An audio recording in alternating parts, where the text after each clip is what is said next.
God. Oh, it just started. Okay. I know that's crazy. I wasn't really Did ready for that. That's okay. did you? So that happened on your end? Yeah, it just like immediately started as soon as you joined.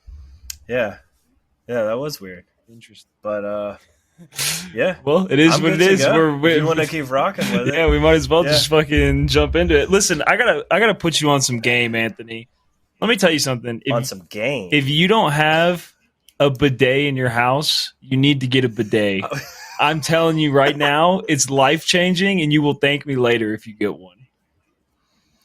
Now you've done this before, at least in the past. I remember distinctly you advocating for the bidet and taking a mental note of this. Now, the fact that you did it again, you did it a number two times.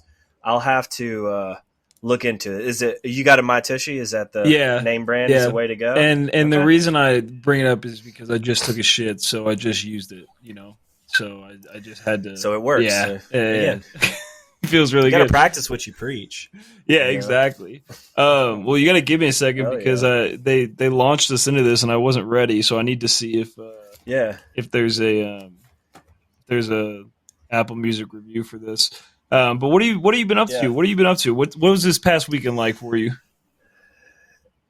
Dude, I've been seeing movies like crazy. First off, I did get an update. If you can tell, oh shit, Oh hell oh yeah! shit, Very video watchers nice. will have to see. We got a mic floating around here, so you'll have to let me know if I need to get closer or not. But I Yeah, think I found a sweet spot on here, yeah. No, it's nice. so we'll see. But yeah, dude, I've been seeing movies like crazy, housing dogs like crazy. Let's see. I didn't get a chance Am to I see still there? Maxine. Just so Okay. you know. Yeah, you are.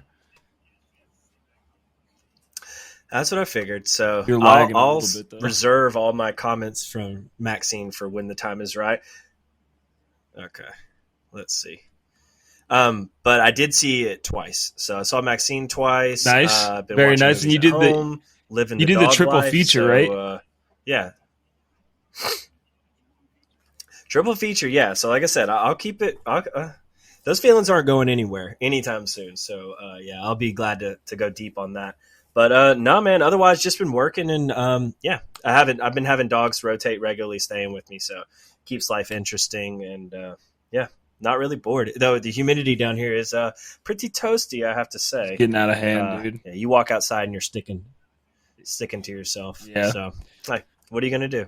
All right, well, ladies and gentlemen, Mm-hmm. welcome or welcome back. It's Totally Biased Music. It's Blake and Anthony, and today we're reviewing "Are You Experienced" by Jimi Hendrix. So, Apple Music intro: 100 best albums around the time he started working on "Are You Experienced." Jimi Hendrix met the songwriter producer Kim Fowley.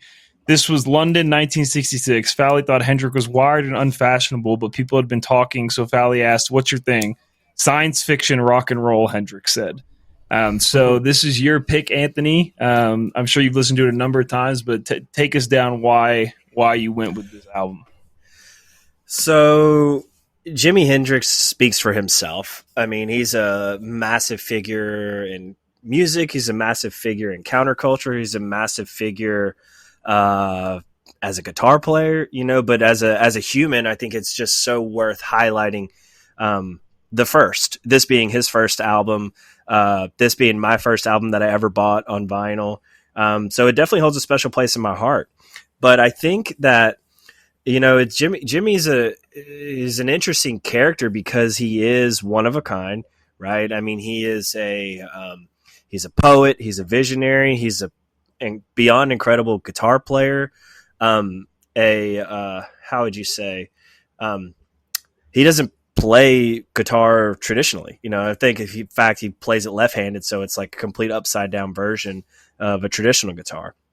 But I think his uniqueness speaks for itself. But something that was beyond overdue bringing to the podcast, and it's funny because the last album we listened to was Amy Winehouse from 2006 maybe, but it felt like it was from these times, and then so it was just felt kind of natural to just go back in time, highlight Jimmy, and highlight this little banger of an album. Yeah, Jimmy is, like I said, it's really a unique experience to take in Jimi Hendrix in long form. I think there's a lot of songs that are bangers and they're not super long in a sense from a lengthwise standpoint, but you you spend a lot of time with Jimmy. You just kind of, you keep discovering things, kind of like just the movies I've been watching. It's like the more you watch them, the more you kind of dig into it, and you get lost in thought, or you recognize something, or you pick up on something you hadn't yet. So Yeah. this album still does it for me, even to this day. Yeah, no, that's fair. I will say, like, when I was younger, I was a huge Jimi Hendrix fan. I read a biography somebody wrote about him, and listened to his music religiously. And, you know, I think we'll get into an interesting conversation, because an argument I make a lot about Jimmy and for Jimmy, I know Trey and I have had this discussion before, is Jimmy to me wasn't a rock and roll guitar player, and I don't think he wanted to be. I think he was a blues guitar player, and I think that's where he really shined. And the downside of this album to me is this is a rock album, and I feel like they kind of put him in a box of what they wanted him to do. And not to say that it's not great and that his guitar doesn't shine on this, but he's so much better as a blues artist. And when you hear these demos and recordings of him that have been released since his death, you know, when he plays blues songs, I feel like it brings out his guitar playing a lot better. It brings out his voice a lot better. So I love this album, and I have listened to it a number of times, and it was fun to go back and listen to it again. But I always viewed him as a blues artist, so it's hard for me to look at him as a rock and roll artist. And I don't know if you have thoughts on that, if you agree, or if you kind of always viewed him as a rock and roll artist. Like, where do you see him? I mean, I don't think you can bottle up Jimi Hendrix in any form or fashion. You know, I think this album is a really good example of that, because of some tracks being smaller, some tracks being longer. But Jimmy is an innovator in my mind. Everything he touched was like, okay, I see how it's been done. Now let me try my version of it. And I think that goes from songwriting to guitar playing to his influences, you know. But like back in the 60s, I mean, like before this album came out, from a like rock and roll is such a it's like a genre. I mean, genres are so like, you can't definitively say this is that, right? And I think that's how I view Jimmy. It's like, why try to categorize it as psychedelic rock when in reality, like, psychedelic rock can be interpreted all over the place. I mean, like the Grateful Dead and Jimi Hendrix are both considered psychedelic rock artists, but like Right. two completely distinct different sounds, you know? So like, I'm not a fan of limiting them in any fashion, but I think that's what separates Jimmy from the world, is just his ability to take something that has been done or do something that has never been done and make it his own. Yeah. I mean, like Jimmy is a guy where I think if you were to play, you know, a 10-second clip of a guitar playing, you could likely say that might be Jimmy on the other end. You know, I think he has a distinct sound or a distinct way of playing, but I think the blues is an accurate way to describe it. There's a lot of soul. There's a lot of gypsy rock, you know, is there a lot of influence within Jimmy too. So it's just a really fun ride, you know, but this album, from a commercial standpoint, I get what was being done. I mean, but this is also Jimmy's first like commercial introduction to the world. So Right. It goes a lot of different places, but also like they didn't know how do you market a guy like Jimmy when you meet him? Yeah. You know, True. I mean, like it's the band is the Jimi Hendrix experience. So like he's at the forefront, but I mean, when you realize you have an enigma on your hands, it's like, what do we do with this? Right. Cause in reality, you let him do what he wants to do, but is that the most wise decision from a commercial standpoint or from just an artist standpoint? Like, let him create and then just watch what happens, because dude, he's the best when he is completely out of his own mind he's just being present, you know. I mean, all the footage is amazing to see, the Woodstock footage, the Monterey Pop Festival footage where he's lighting the guitar on fire. You're like, you can't bottle that up. You can't put that in an album and have people really understand. You had to be there. And that's that I think is the unfortunate nature of Jimmy, along with the other artists we talked about, is that like, you look at his body of work that was made up until the point that he died, and then you start to envision what could have been, you know, after that. Yeah. Right? Cause it's only escalating. Right. Yeah. I think, like, he was interesting in the sense that, like, you know, Jimmy's clearly, I mean, to me, I'm a huge Stevie Ray Vaughan fan, but Jimi Hendrix is the greatest guitar player of all time in my eyes. And I don't think there is a better guitar player than him. Stevie's the only one in my eyes that's that's close to him. But I think, like you said, his performances were so electric, and he was crazy, man. His life was crazy, and you know, he was just so musically minded. Like, to be able to teach himself how to play guitar, to teach himself how to play guitar upside down because he was left-handed, right? He didn't play like a normal person, and Jimmy was just a visionary and so ahead of his time in a way that you can kind of hear in his music, right? And it's interesting because they say that the album was very, you know, critically and commercially accepted once it came out, like very successful. But it's interesting to me that people had such a positive response to it because to me it's so different than anything that was coming out at that time. You know, it has such a unique sound to it. But it is really, really cool. And his life, if people, I wish we had more time to get into it, but his life is just so interesting. And the biography taught me a lot. And Jimmy was a really nice guy too. Like he had a big heart and he was a good guy. And, that's one of the things, I know we've talked about this a lot, but one of the things that troubles me about Jimmy's death is these record labels continuing to put out like work of his. And Jimmy had no family. He had nobody related to him that they knew of. The band members are dead. Jimmy's dead. Like, that money that they're making off of Jimmy's projects is going straight into their pockets. And while it's great to hear, those recordings and the things you may not have heard before, I still think it's super fucking scummy of record labels to continue to put out his work without obviously any influence from his family, if he did have family. Because they, it didn't, but it is, it's interesting to get to hear some of those recordings, but just never really sat right with me. Yeah. I mean, it's a tricky situation, I mean, I don't own a record label, don't ever plan on it, but like that position to be in has got to be pretty challenging. But like, my mind instantly goes to, okay, what was Jimmy affiliated with? He was affiliated with a lot of musicians. He was affiliated with a lot of the arts in a sense, right? And like, whether it's a percentage of these funds or something, I mean, you would think, I like to think that people have the forethought to say, all right, we can donate a percentage to blank. He was in the military too, wasn't he? Yeah, he was.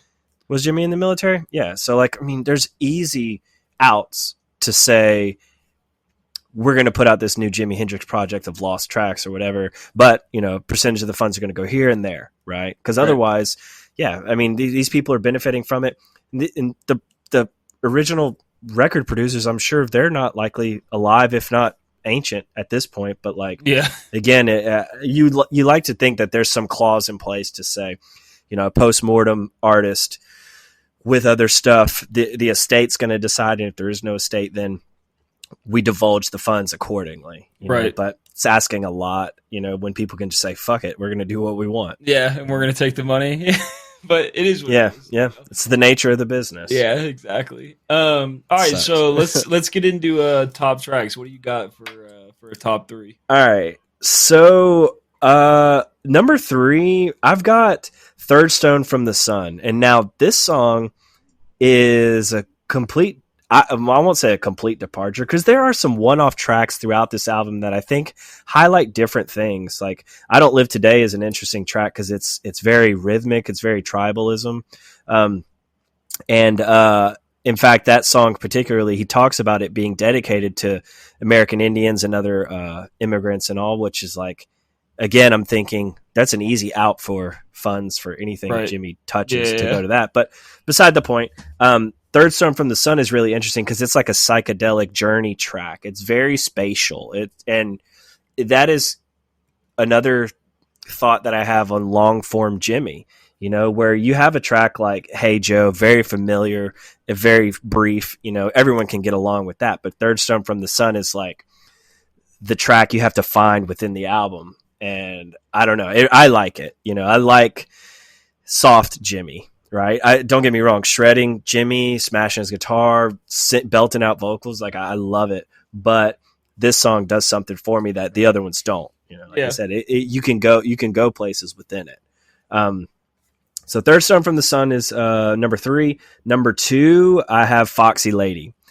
Foxy Lady is very sexy. Is very like, I don't know. It's very woo. Like, Yeah. I don't know. Like, he's feeling himself at this point. You know, Yeah. it's the second to last track of the album, but like that's a song I can play at any point, and it's like you just start your joints loosen up when that song starts.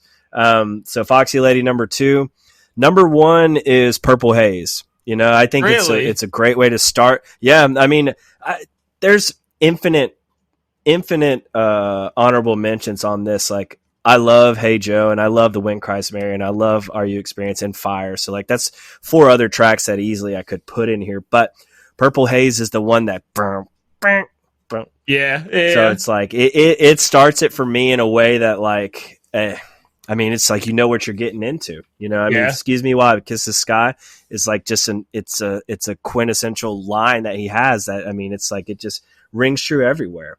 Don't know if I'm going up or down. You know, there's just like this kind of I don't know. It's hard to describe for me, but like it is definitely a feeling that I resonate with, and it's like the unpredictableness of Jimmy, I think, is bottled up in that track. But again, I like it as an intro for this album. I think it fits good right there, and yeah, so that's why it gets number 1 for me. Yeah, no, that's very fair. And where does Are You Experienced, the original album, cut off? It ends at Are You Experienced? At that track. Yeah, at that track. Mm-hmm.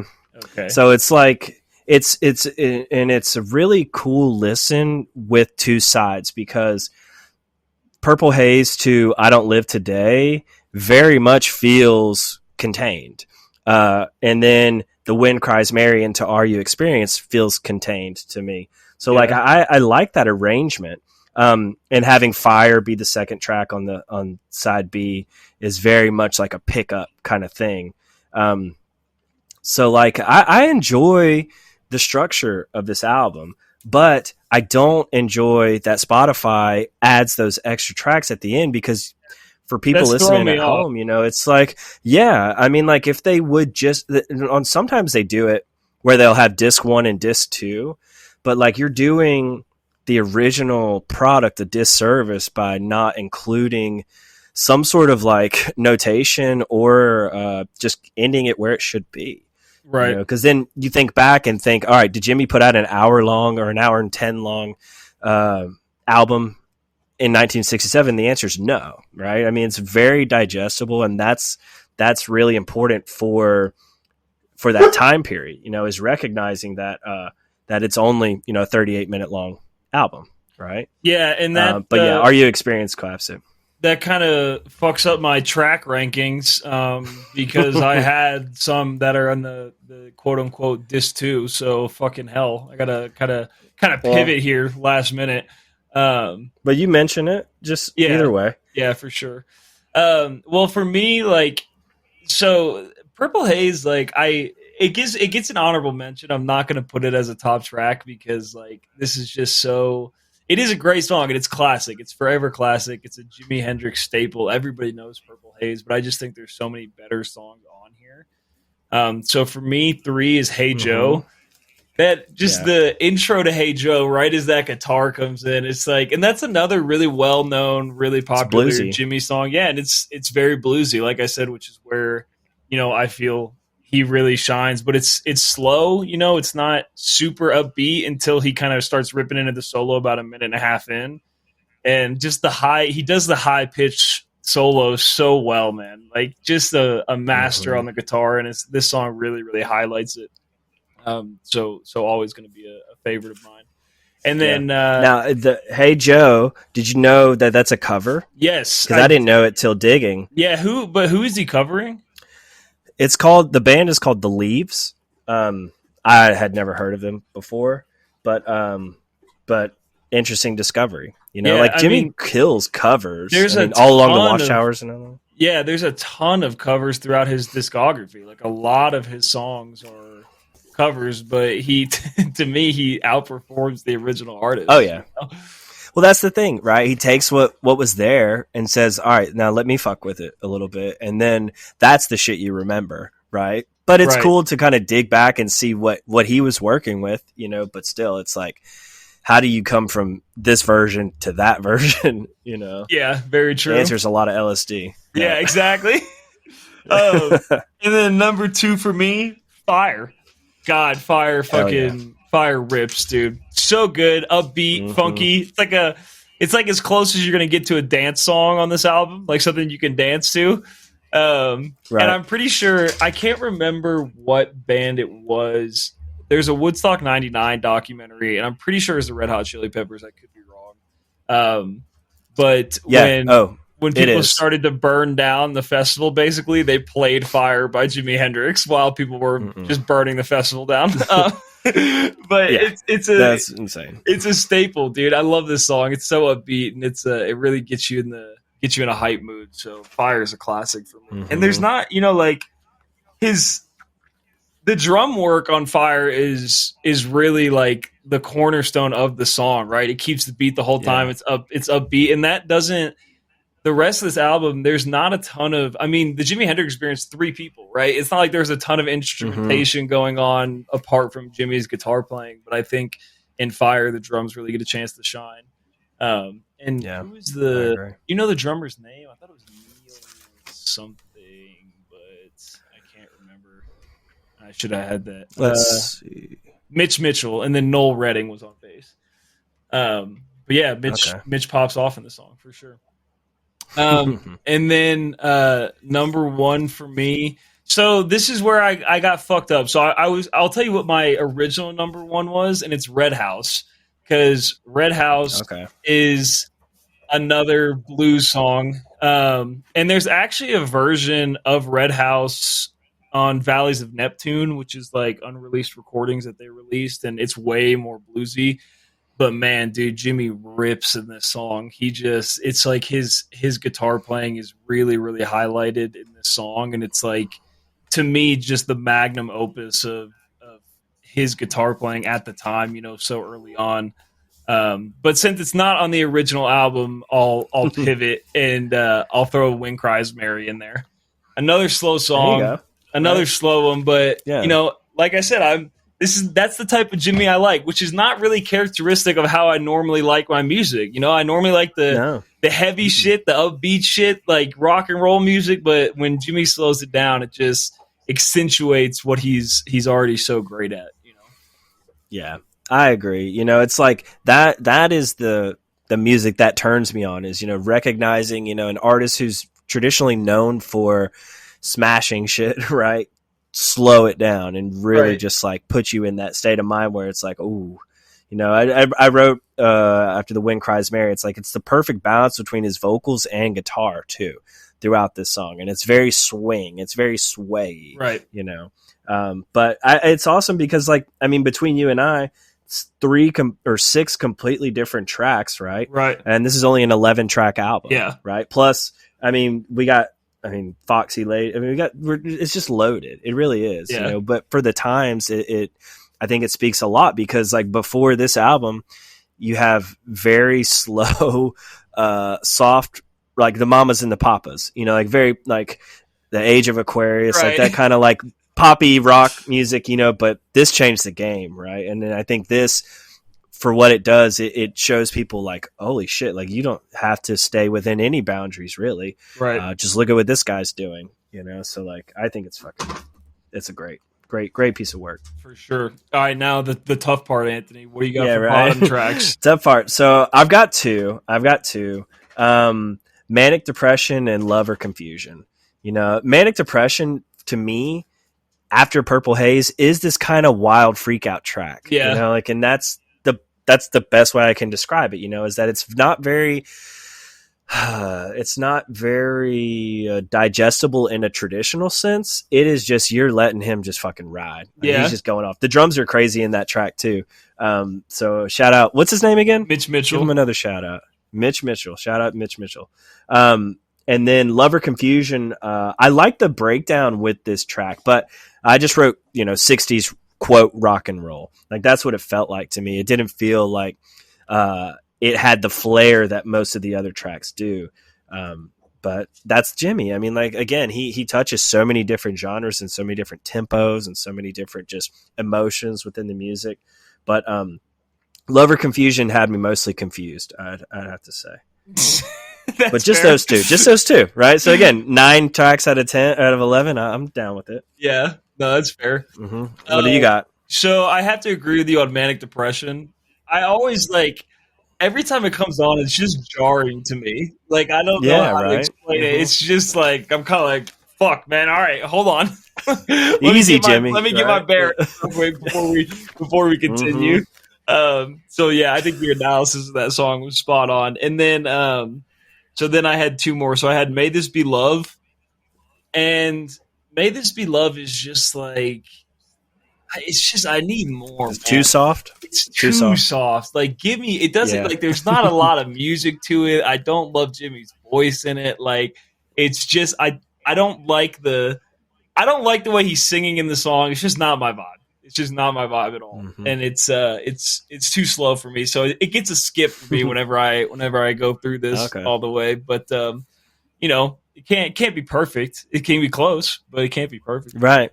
Right. It's not Kanye West, so it's like, you know. Oh, easy now. Easy now. Okay. Jimmy's literally flipping in his grave right now, just smashing with his guitar down there. You think he's buried with a guitar? I hope so. That would be nice. You would think like somebody like Jimmy and Prince, like I don't know about Tom Petty, but like you would imagine that. I think that these guys would be buried with something like that. Otherwise, you got people charging people money to go look at it through a glass. Now that's Right. probably most likely the case, right? Yeah. Some museum Unfortunately, somewhere. yes. Yeah, yeah. Fuck it. And then the last one you're not gonna like, but Third Stone from the Sun. It's just I figured. It's just like the weird talk singing that he's doing, and like I don't like the wind effect, the wind blowing effect in there. And you know, it's funny when I listened to it, I was like, this is gonna be one of Anthony's top songs. I'm gonna love it. Yeah, I already knew. But it just it's very Doorsy. It's very Jim Morrison like. Yes. You know what I mean? And like that's another person we should talk about at some point in the future. It's like that's such a acquired. It is such its own thing, you know. But I like the fact that he did it at least on this album, you know, because like I said, it definitely sets apart. But yeah, I had a feeling it would be down there on your list too, it's just like you did, it'd be up on mine. It's a little too eccentric for me, you know, a little too psychedelic for me, which is hard to say because that's Jimmy's whole thing is psychedelics. But it was just like I think that's a very good way to describe it as a psychedelic track. But psychedelics, like psychedelia, is an interesting term too because that gets interpreted in so many ways. Like if I gave this album to two people and said, find the most psychedelic track out of here, there's two answers. The Third Stone from the Sun and Manic Depression. Yeah. You know, like that like interpretation of psychedelic for some people is like crazy, scary, frantic, static shit. And then for other people, it's very ethereal, breathing, like spatial tracks. Pink Floyd's a great example. Early Pink Floyd is like Manic Depression. Later Pink Floyd, you know, when they're all together, is more like Third Stone from the Sun-esque, you know, right. Like if you were to kind of categorize it, right? Yeah. But no, it is interesting. I get it. And you know, it's I want to know, and we may end up doing the albums later, but going from Are You Experienced to Axis Bold as Love to Electric Ladyland, do you have a preference in those three? Electric Ladyland, what's the brown and red? What's the other ones? Name them again. So it's Axis Bold as Love, Are You Experienced, and Electric Ladyland are his first three. Well, I like Electric Ladyland. I haven't listened to Axis Bolt of Love enough to have that opinion on it because those other two I've listened to much more. Yeah. But I mean, there's a lot. I mean, like I said, there's a lot of content out there, but probably Electric Ladyland rings true in my mind. But I'm looking at the track list right now. It's got Along the Watchtower cover. I mean, there's actually a lot of covers in that album. It's a banger, dude. Yeah, there's a ton of covers. Voodoo Child's on that album too. Yeah, it's so good. So good. It's hard. It's hard to place him. I think like he became more refined and better at what he did as time went on. You know, Are You Experienced is very much like an intro to Jimi Hendrix, and I feel like he was still trying to figure out kind of his own thing, how to work with the band, what type of music he wanted to play. And like I said, it's very much rock music where I feel like he kind of drifts a little bit further away from that in Axis, and then same with Electric Ladyland, it's a lot more bluesy to me with the songs that are on there. So I would have to say Right. Electric Ladyland is my favorite, but no, Jimmy doesn't have bad albums, at least in my opinion. You know, No, and I think even to truly like grasp where he shined the most, you go watch Woodstock, the original. You go watch Monterey Pop Festival, like, and you see his stage presence and see the way he was able to just take this crowd and like soak it all in. That's the magic of Jimmy. He was a showman, dude. He was such a showman, without a doubt. And he was so good at it. So. All right, so hang on. I want to see if I can find how many records this has sold. I got to do some scrolling to try to find it. Yeah. While you're looking for that, I also found it interesting, like how commercially accepted this album was at the forefront, because I think it is kind of a turning point within the music scene in the 60s, right? But because I would have thought people would have, burned this album, or smashed these records, or like say, all right, we can't have our kids listening to this shit. Yeah. But like, no, it seems like people were widely accepted, and maybe that speaks for Jimmy, because like he is, in my mind, a very unifying person, or at least like that's how I perceive him, right? Versus, I think that's fair. Bob Marley's in that same kind of lane, I think, where then you have the Biggie and Tupac, which no fault to them necessarily, but that music and the way it was kind of promoted was very divisive in a sense. Whereas in reality, I think a lot of people can resonate with at least parts of Jimmy, right? Or maybe certain tracks. Yeah, no, for sure. And like, yeah, it would be interesting. I wonder what the reception was of parents hearing Jimi Hendrix for the first time in the 1960s, like having their teenage kid come home and play that. They're probably like, what the fuck are you listening to? Right. Well, like there was definitely that reaction to Elvis, right? But like if you were to put Elvis and Jimmy next to each other, Jesus Christ, you have the freaking candy, and then you have like a hard pitcher of liquor over here. It's like a world's difference. True. Very true. All right, before we get into album reviews, so Rolling Stone top 500 albums of all time, where do you think this ranks? I will tell you it's between 1 and 100. Okay. Damn. I mean, like, for me personally, this album doesn't go into top 20. So I'll say Rolling Stone gives it a 30. Let's go 30. I think it's in the top 50 for sure. Damn, we'll you nailed it. It's number 30. Oh, shit. You fucking nailed it. That's right on the head. No cheating there. Damn, but like, very impressive. Now, but where does it stand for, like, we're going to talk ratings in a second, but like, first thought, does this album stick up in there, in that top 50 for you? I think it's influential. Yeah, I think it's necessary. Yeah, and I think like personal experience, like my personal preference on it is going to be different than, you have to take into account, like you said, how influential it was and the type of music it was for that time. Like Jimmy was so far ahead of his time, and I think like without Jimmy, I don't know where rock music goes after him if he's not there. I think he pushed boundaries and made a new sound that people I don't think were really ready for at the time, and kind of made people think creatively, think differently about how they could make rock music. And not to say there wasn't psychedelic rock music before that, right? But like he took it to the forefront and showed, really what you can do with it. So I think, you got to put it in the top 50 albums of all time in terms of just influence alone. Now, do I enjoy it enough? Like if I were going off of my personal preference, I don't know if I would put it in it'd definitely be top 100. I don't know if it would be in the top 50, but Right. And then I agree. Another one. So Pitchfork has top 200 rock albums, or no, the top 200 best albums of the 1960s. Where do you think it ranks? All right. Now this one should be in the top 10 now, because you're just talking 60s. Yeah, but keep in mind it's Pitchfork. I will say, I know, yeah. I mean, but like, are you looking at the list? Yeah. So like, if I say, give me the top 10, okay, so I'll say 7, but if it's out of the top 10, then I want to know what's in there. So I'll say 7. It's 39. So it's below the Rolling Stones 100 of all time. Yeah. 500 of all time. That's crazy. Yeah. So, goddamn. but they all right, so give it to me. They have Electric Ladyland at number 13. Okay, so that's their. Okay. We'll rattle them off real quick. Number 10, Aretha Franklin. Is that the 60s? Yeah.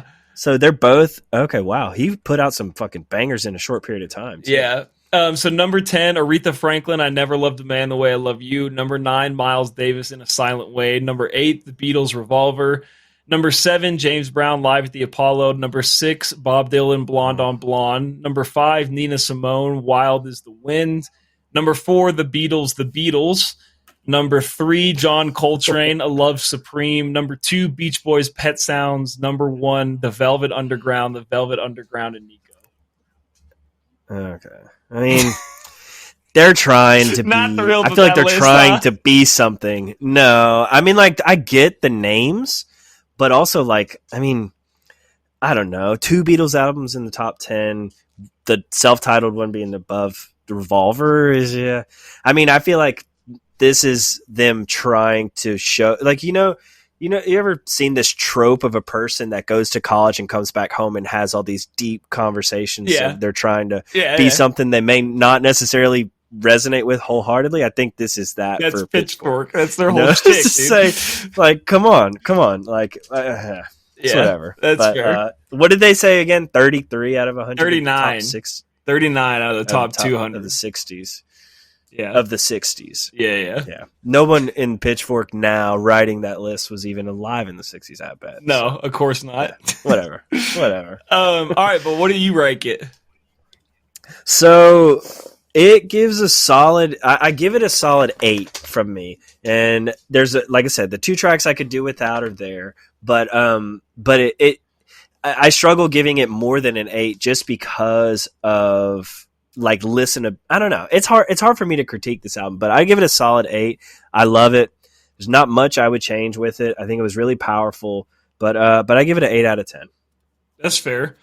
I think that's pretty spot on. I would give it a 7.5, and only because, like I said at the beginning, it's not the type of music that I really love from Jimmy. I think that to me, my personal preference, I just like when he plays, blues music and when he slows it down. And his album is very rocky. So with that, I give it a 7.5. But still a great album, man. Great listen. It was fun to revisit. I haven't listened to Jimmy in a while, so made me want to go back and listen to more of it. So I definitely will be doing that in the near future. All right. Well, any final thoughts before we jump into Rides or Dies? No, I mean, like I said, I mentioned, I encourage people to go and find live footage of Jimmy. I mean, I think that is going to be the best showcase of who he was, what he was able to do, and the impact that he had on musicians moving forward just from then on. I think the respect that artists give him for dying at 27, his legacy is really powerful. And I think that he would still have that legacy had he been alive today. But it does speak so much to what he was able to accomplish in a short period of time. So yeah, dive into Jimmy. The book you read, was it The Room Full of Mirrors? Have you read that? I don't remember because I read it when I was young. Like, I was probably 13 the time that I read it. I know that's a known autobiography or biography on Jimi Hendrix. It's called A Room Full of Mirrors. I have not read it. I talked to some people who have read it and they said it's amazing, and I think that there is so much to dive it was into. Room Full of Mirrors. It was okay. Full of Mirrors. There you go. Mm-hmm. So it's a great read. I'm sure there's an audiobook out there for people, but yeah, if you're interested in diving into him, that's a great place to start as well. I haven't seen the Andre 3000 movie. Have you? No, I have not. I didn't even think know it's might just be called Jimmy. Let's find out for sure. Because Jimmy All by My Side is the film. Like I said, I haven't watched it probably because I was turned off by how people were talking about it. But shit, if it's like, Notorious, 8 Mile, Get Rich or Die Trying. It's like, if you want just to be entertained with the lifestyle, it's probably worth watching. But I haven't seen it myself. Yeah, I'm not like I don't, the whole biopic like trend Yeah. that's happening right now. I'm like kind of over it. I'm like, all right, we don't need another biopic. Like, can you guys just give it a fucking break? But I would like to watch that one. There you go. It's fair. Yeah. So we're checking all right. out. So what do we got for rides or dies? You intro. So Rides or Die, yeah, I got my track is one of these tracks that I came across through Pandora out on the river. You listen to Pandora, the algorithm takes its shape, and this song came on. So it's a song by this band called The Mermen. The song is called The Goodbye. It is the last track on this album. I think it's called Krill Slippin'. Yeah, Krill Slippin', 1989.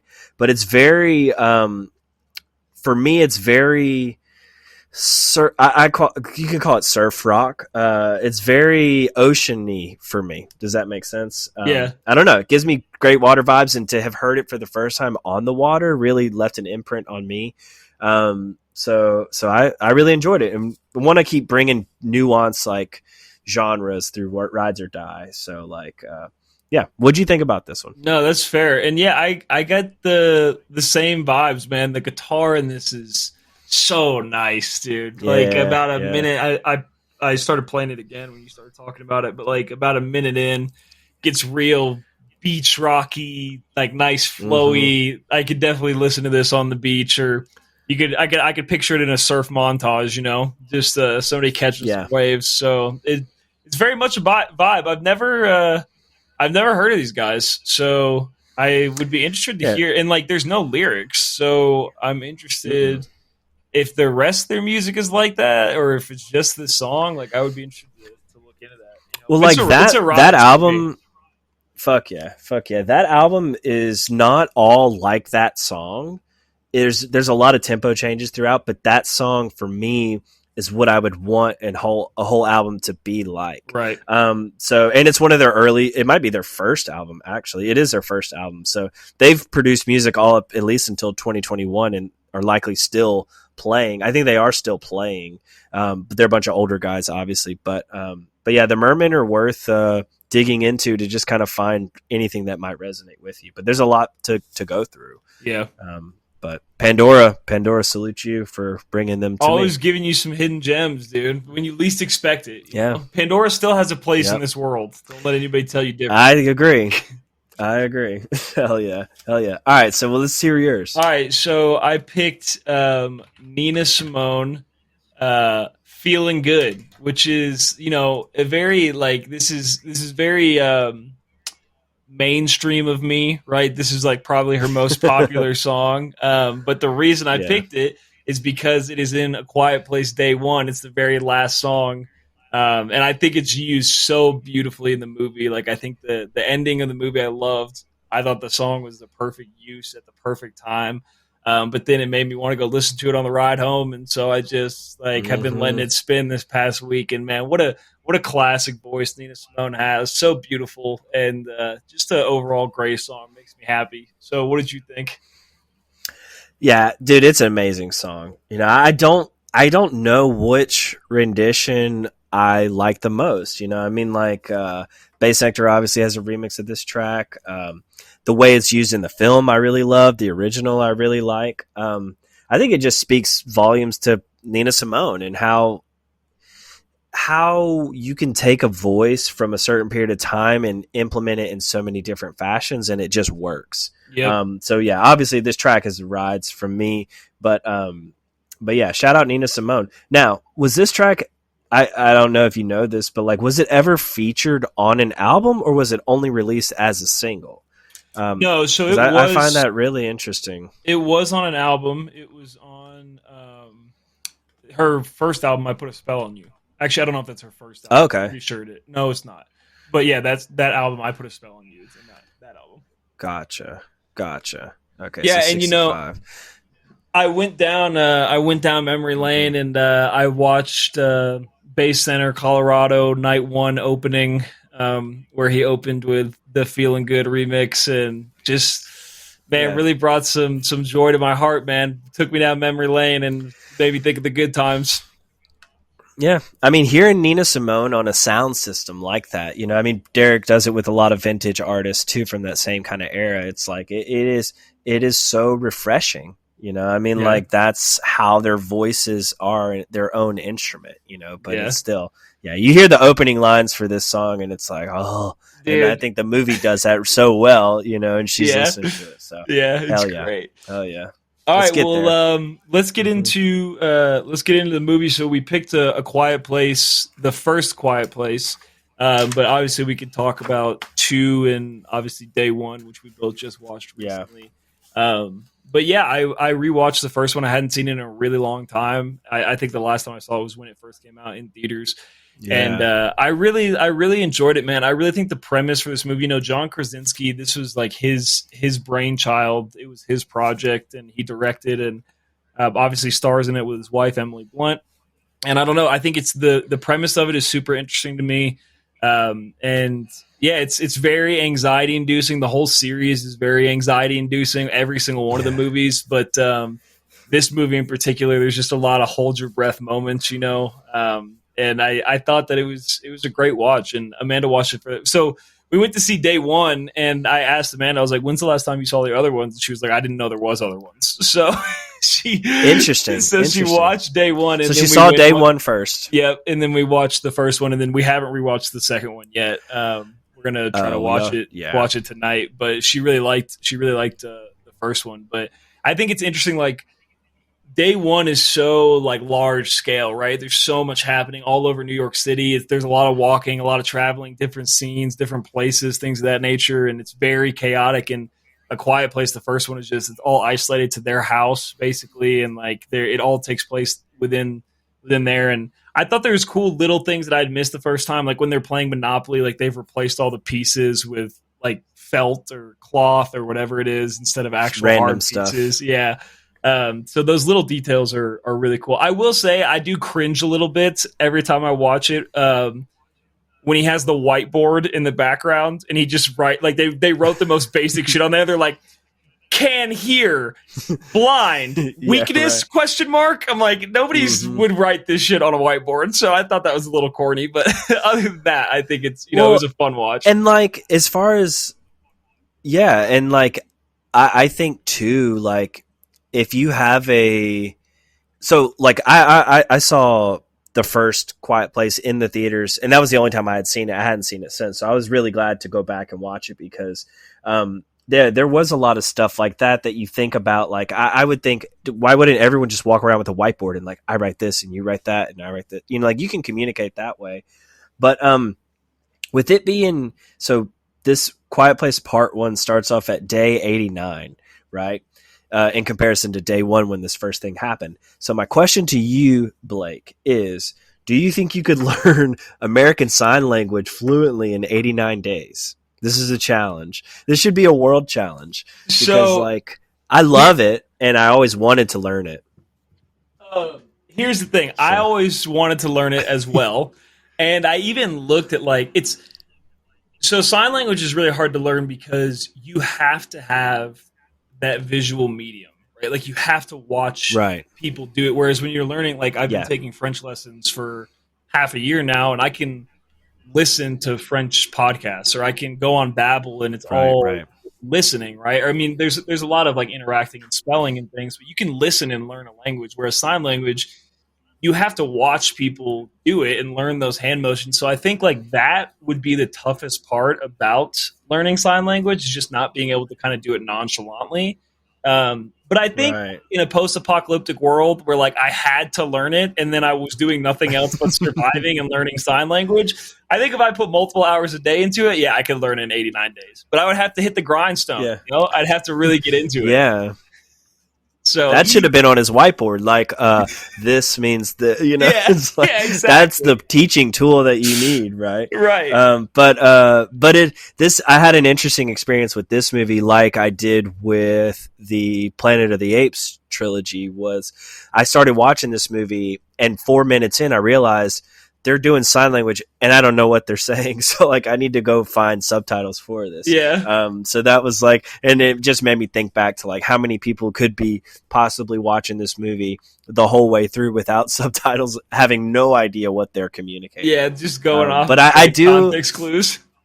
Yeah, in body language. But like I do really enjoy the fact that they included the sign language within the film and are accurate to it. Yeah.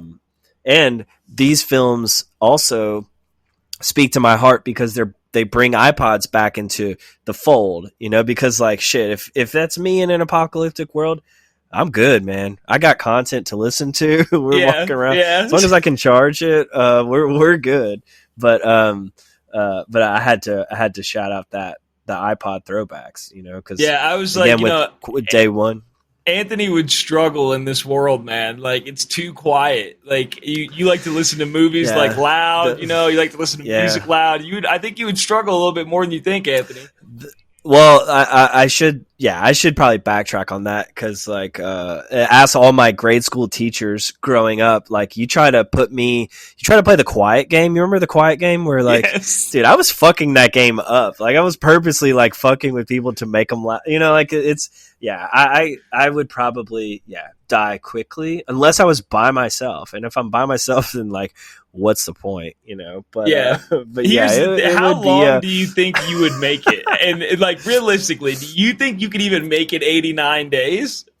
Like, would you be good? Just post up at the house. I mean, you'd have to get rid of the dogs, so that would be tough. Yeah, you can't have that's dogs not easy in a quiet place world. No, the only way I think I make it is literally by muffling my mouth. You know, like just like because I would forget, or I would get excited, or I would be like, "Oh shit, I'm stepping on a nail. There's no way I'm not dying." You know, and it's like, right? I mean, because like that's a crazy moment in this movie where it's like you see it there, and then you wonder when does it come in play, and when it comes into play, it's fucking insane. It's brutal, the context of that, right? Because I mean, like she's.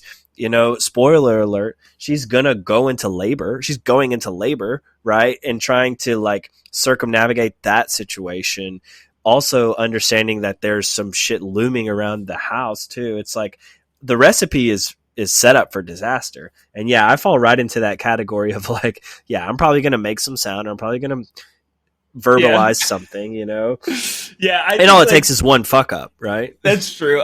But I think what these movies do so well, like this movie, the whole last hour of like her going into labor, them coming back from going fishing, like the daughter being off in the middle of nowhere, like all these things come to a head, and it's just like it keeps you on the edge of your seat. You're like, what the fuck? Like that scene where she's in the bathtub giving birth, and the monster is coming up the stairs, and then like right as it's about to get to her, the fireworks start to go off, and she just lets out that blood curdling scream. It's so right. And I gotta say, shout out Emily Blunt, like just as fine as ever, great actress. Like you can't go wrong with little Emily Blunt action, you know? Yeah, you know, and another like pivot point with this movie is like the discovery of how to get the upper hand on these creatures, right? Through the hearing aids and through feedback and stuff like that. So like, excuse me, because then my mind goes to, if there's a known defense mechanism, that would be obviously utilized in a way. So like, it makes me think of Jimi Hendrix, because like, you play some Jimi Hendrix live shit, and like those creatures probably going to go running, right? They're going to go running, dude. You know? Yeah, exactly. And then I also think like, okay, if I'm going to use my actual, like, if I'm going to take my library of music, because I have rain tracks that are 8 hours long, you know, I have thunderstorm tracks that are long, and like, I feel like I could recreate some sort of natural atmosphere without the elements itself, right? Because like, I mean, there isn't a water factor with these creatures, but if it's just simple sound, I feel like there's easy ways to mask that sound, right? You know, whether it be through rain or thunder or wind or stuff like that, like through elements. But I enjoy what this movie did, because it is very, it's like I wrote it as like a new age silent film. Right? Yeah. Because there is not a lot of dialogue, but there is a lot of tension throughout these movies that when I watched it at home, I was like not like concerned, but very like aware. I was like, how is this going to translate at your house? Because these movies should totally be seen in theaters. And if you haven't seen Day One, go see Day One in theaters, because you don't need to know any of these movies to have a great experience with that. But it should be experienced in a room full of people where you can hear a pin drop or you can hear someone eating a piece of popcorn, you know, because that experience I think is hard to replicate at home. But all that being said, these films did translate for me at home, more of like a meditative experience, because like there's a lot of atmosphere throughout these, at least the part one and part two, that leave room for thought and leave room for thinking, okay, yeah, if I was in this situation, how would I act, or what I would do differently. But from a like first of its kind of movie, I think that's what separates this, because once you realize, all right, Emily Blunt is pregnant, oh fuck, oh shit, now what? Right? Because you know what's going to happen, but how does that play out? So it keeps you hooked in. So it was, I think it was very done, because it bottles up this movie and it doesn't feel like it's drug out or anything like that. But something that turned me off the first time I watched this was it might have been my mom or dad, who they went and saw this movie, and they were like, well, they could have just stayed by the water, you know, like why wouldn't you just live by the water? And I mean, yeah, you're right. I mean, you're not wrong, but also like, what are you going to do? I mean, you have pretty much a paradise set up, right, in his farm, but yeah, you got to have a movie. So like that's the drama. Very true. Very like, true. You can't stay by the water. Yeah. Mm-hmm. Which one? Which is your favorite out of the three? That's a difficult question for me to answer, because of the implications of part two. Like, I like how part two is set up, and to not spoil anything for you or Amanda, having not seen part two yet, there are ties with part two and part one. I'm sorry, part two and day one. Day one, yeah. Yeah, which I did not pick up on the first watch, obviously, of day one. But when I rewatched part two at home, I was like, oh, fuck, it's right there. So that was an interesting experience for me. But the first one very much hits a chord with me because of what it was. You know, it's kind of the first of its kind. It tells a story, you know, and it's still kind of like you're jumping right into their world, having to buy into all this shit that's happening. But part two does a good job of kind of laying more foundations for it. And day one really is a cool tale. Like, I really enjoyed that experience too. So yeah, I guess if I was to if you were to put a gun to my head and say which one's your favorite, I'll say part one. But in reality, this whole puzzle, I enjoyed it. Yeah, you know, I like the way it lays out. Mm-hmm. Yeah, for sure. What about you? I mean, having not seen part two, I gotta rewatch. In a while. Yeah, I gotta rewatch part two. But man, I was really, really impressed with day one. I thought it was. I think that kind of tops the list for me, just because it's there's a lot of moving pieces to it. I really like the New York City scenery, like that being where they are, and there's so many different buildings they're in, places they're going, places they're walking. Like, there's the whole city dynamic. Like, there's just a lot of cool pieces in that movie that I thought worked really well. And I didn't go into it with high expectations, because it was like, I felt like, oh, like another prequel. Like, all right, we're running out of ideas here. But they made it work. You know, they did a really good job. Yeah. So I was impressed. Right. All right. So I agree. Next week, ladies and gentlemen, we got a big one. One next week. The Death of Slim Shady, Coup De Grace, is going to be the album next week. It releases on Friday, so in 2 days, 2 days at midnight. So it'll drop 10 p.m. on Thursday, my time, 11 p.m. Thursday, Anthony's time. But yeah, we're going in on some more Eminem, some Slim Shady. I'm very nervous, but I'm very excited. So I'm looking just like a little teaser for myself, because there's been 2 tracks that have been released to this point, right? Mm-hmm. But I don't know how much is known of this album, like as a package. Like, do we know how many songs are on here? Do you have any idea about like there's features or like just a small teaser? Give us a teaser. All right, so there is a track list that leaked on Apple Music, and nobody knows how accurate this is. Let me see if I still have the picture, but it's been rumored. I think it might have been confirmed that it's 18 tracks. And then the track list that leaked had a number of features on it. So it had a Dr. Dre feature, a 50 Cent feature, JID feature, Royce da 5'9", J. Cole, Tech Nine. I was gonna say, is there any of this big three bullshit up in there? I don't think so. I don't think so. Perhaps. But maybe J. Cole. Who knows? But yeah, I'll send you. Right. I can send you the leaked track list because I don't know if it's accurate or not. It looks like it is, and if it is, I just want to say the last song of the album is called "Bye My Name Was" instead of "Hi My Name Is." Bye My Name Is. Yeah. So he would. Yeah. So, but yeah, I'm very excited for it. So that'll be fun. What do you got for a movie? So movie, I want to highlight another movie. I've only seen it once, I think, but it's a homage to the iPod. It feels good. But it's a fun movie. I think it's really well done. Called Baby Driver. You ever seen it? Yes, I have. You have seen it? Yeah. Okay. Yeah. All right. Well, it'll be a rewatch for you, but I'm excited to talk about it because that movie left me feeling good, and I need to go back and do it again. So yeah, Baby Driver and Slim Shady. Fuck yeah, it's gonna be a good one. All right, everybody, thanks for tuning in. Thanks for listening. We have one person watching us on Twitch, so shout out to that person. Hope you enjoyed. Yes, thank you. But we will catch you guys next week. Let's do it. Maxine coming soon, right?